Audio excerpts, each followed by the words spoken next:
आपका news 24 prime पे talk show Ashwani Singh. मित्रों, आज हमारी और आपकी चर्चा का जो विषय है वो बड़ा गंभीर है।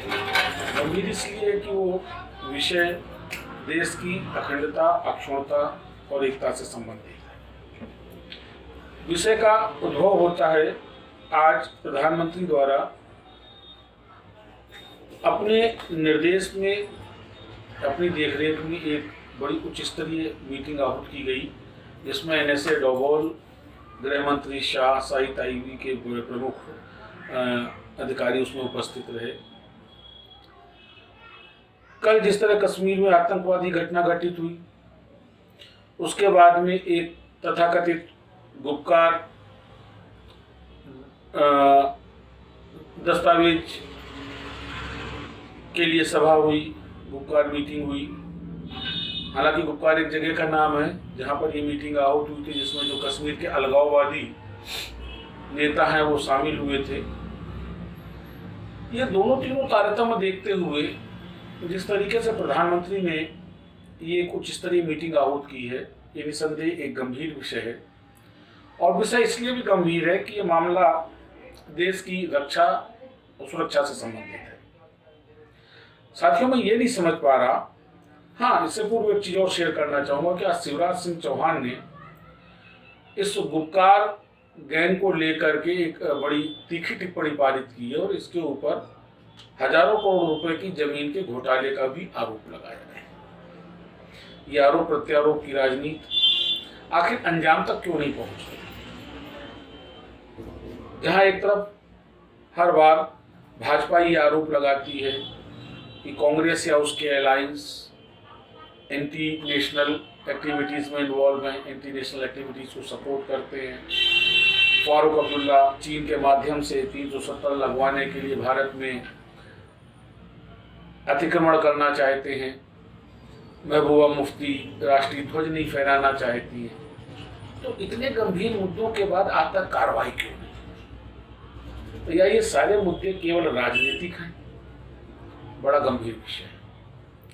क्या राजनीति के लिए देश की अस्मिता, रक्षा, अखंडता को दांव पे लगाया जा सकता है? क्या उसका इंतजार किया जा सकता है या किया जाना चाहिए?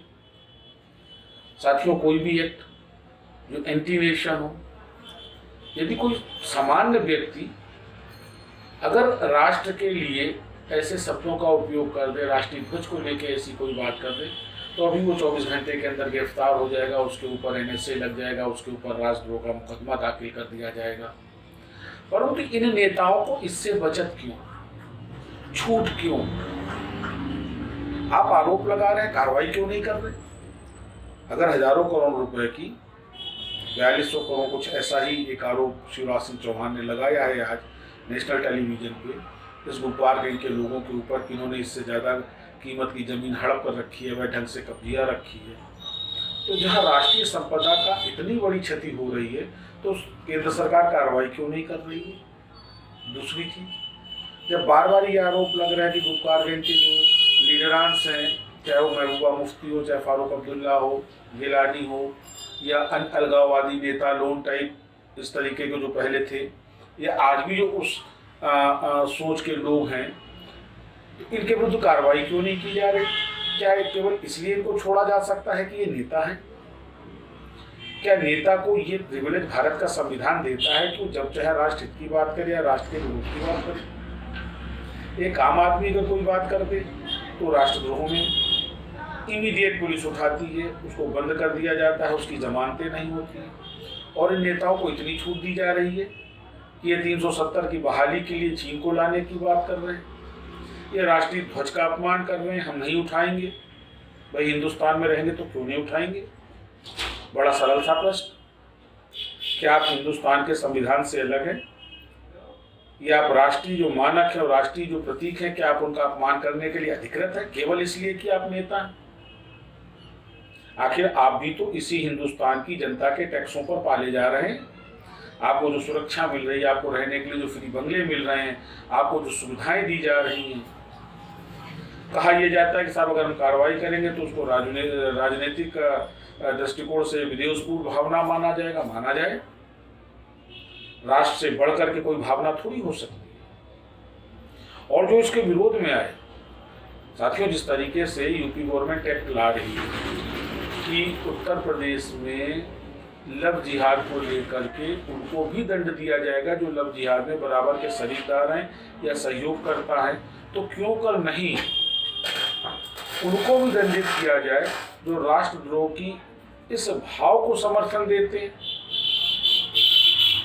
अगर भारत की सरकार देश की जनता को इस तरीके से आश्वस्त करके कि ये न्याय हित में है, ये देश हित में ये कार्रवाई है, अगर कोई ऐसा अधिनियम अगर एक्ट लाना चाहती है और उसका विरोध अगर कुछ लोग करते हैं निहित स्वार्थ के लिए, उदाहरण हम सीएए का उठा लें कि जिस सीएए में नागरिकता देने का विधान है, उस सीएए को लेके जो भ्रम की स्थिति फैलाई गई, जिसको लेके देश के कई हिस्सों में तथाकथित शाहीन बाग बना, महीनों धरना दिया गया, क्या इस गतिविधि को हमको स्वीकार करना चाहिए? क्या इसके लिए हमको स्वीकृति देनी चाहिए?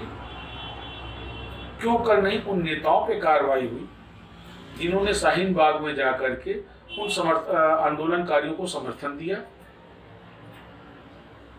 आखिर क्यों नेता क्यों छोड़े जाते हैं? हर नेता गया कमोबेश, हर बड़ी पार्टी का नेता गया, वो केवल इसलिए गया कि उसको जो है सरकार का विरोध करना था। तो क्या सरकार के विरोध करने या न करने को लेकर के राष्ट्र को उसमें समाहित किया जा सकता है? बड़ा गंभीर प्रश्न। इसका मतलब हमारा कानून दोहरा चरित्र रखता है।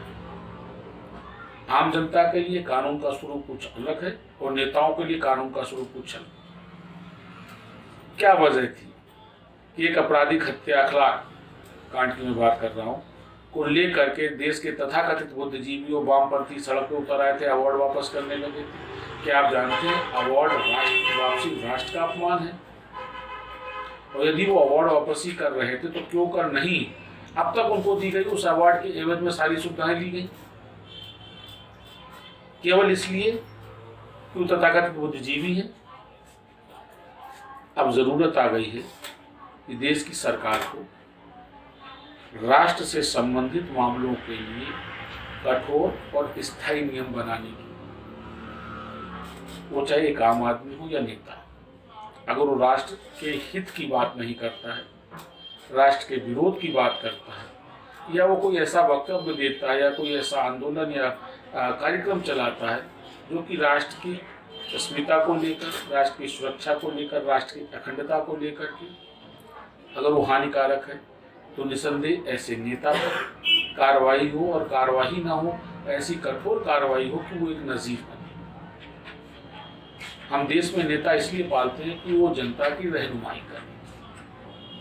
आप देखिए, बड़ा गौर करने वाली बात है कि महबूबा के नजरबंदी से छूटते ही कश्मीर में गतिविधियां बढ़ी, और इन्हीं सब परिप्रेक्ष्य में आज प्रधानमंत्री जी ने एक बैठक भी होगी। सवाल ये है कि जब हम ये जान रहे हैं और बेहतरी से जान रहे हैं कि पाकिस्तान भारत विरोधी आतंकवादी गतिविधियों को न केवल संरक्षण देता है, उनका पोषण करता है, उनको बढ़ावा देता है, तो क्यों कर नहीं हम अंतर्राष्ट्रीय फोरम पर पाकिस्तान को अब तक उस लेवल पर एक्सपोज कर पाए? और क्यों कर नहीं आज तक हमने कार्रवाइयाँ की? क्या उरी की एक सर्जिकल स्ट्राइक पर्याप्त है? और अगर उरी में सर्जिकल स्ट्राइक हो सकती तो बाकी क्यों नहीं हुई? क्या भारतीय सेना सक्षम नहीं? और अगर भारतीय सेना सक्षम है तो क्यों इन आतंकवादियों को बढ़ावा दे रहे? इंग्लिश की एक कहावत है, निप इन द बट। हम क्यों नहीं इनको प्रारंभ होते ही समाप्त कर दें? किस बात का डर है? हम क्यों कर नहीं आखिर इजराइल से ये उदाहरण लेना चाहते कि जो राष्ट्र की एकता और अखंडता को लेकर के दृढ़ प्रतिज्ञ है, वहां राष्ट्र सर्वोपरि है, राष्ट्रीय सोच सर्वोपरि है, राष्ट्र का विरोध वहां किसी भी कीमत पर स्वीकार्य नहीं है। और एक हिंदुस्तान है जो राष्ट्रद्रोही को भी पालता है। हिंदुस्तान तेरे टुकड़े होंगे कहने वाला कन्हैया कुमार आज लीडर बन के घूम रहा है, जिसको केवल हिंदुस्तान के विरोध की घुट्टी दी गई हो, जिस आदमी को सामाजिक और व्यवहारिक मर्यादाओं का भान ना हो, जिस दिल्ली यूनिवर्सिटी या जेएनयू कैंपस में हिंदुस्तान तेरे टुकड़े होंगे के नारे लगते हों, आखिर हम क्यों पाल रहे हैं इन लोगों को? क्या हिंदुस्तान की जनता इतनी बेवकूफ है राजनीतिक पार्टियों की नजर में कि उसके मेहनत के पैसों से जो टैक्स का भुगतान करता है वो इन लोगों के ऊपर खर्च किया जाए जो देश को खत्म करने की बात करते? बड़ा शर्मनाक विषय है हिंदुस्तान की राजनीतिक पार्टियों के लिए भी और राजनेताओं के लिए भी। हमको ये बात बिल्कुल भी जहन से हटा देनी चाहिए कि हमारी किसी कार्रवाई का विपक्ष क्या प्रभाव देगा। हमको देखना केवल एक विषय ये है कि यदि कोई व्यक्ति, चाहे वो आम आदमी हो, चाहे वो राजनेता हो, चाहे वो किसी पार्टी का बड़ा पदाधिकारी, अगर राष्ट्र के हितों के विपरीत जाके बात करता है तो हमें उसके विरुद्ध कठोर से कठोर कार्रवाई करनी चाहिए। मैं उम्मीद करता हूँ कि आज की जो उच्च स्तरीय मीटिंग प्रधानमंत्री जी के नेतृत्व में हो रही है, वो मीटिंग निसंदेह कुछ ठोस निर्णय लेगी और ये अपेक्षा की जाती है कि भारत सरकार मोदी जैसे एक सशक्त और सक्षम नेतृत्व में कुछ ऐसे नियम कायदे बनाएगी जिसमें राष्ट्र का हित सर्वोपरि। हम आप ऐसे ही चर्चा करते रहेंगे। आप हमारा चैनल सब्सक्राइब करें और हमको लाइक करें। नमस्कार।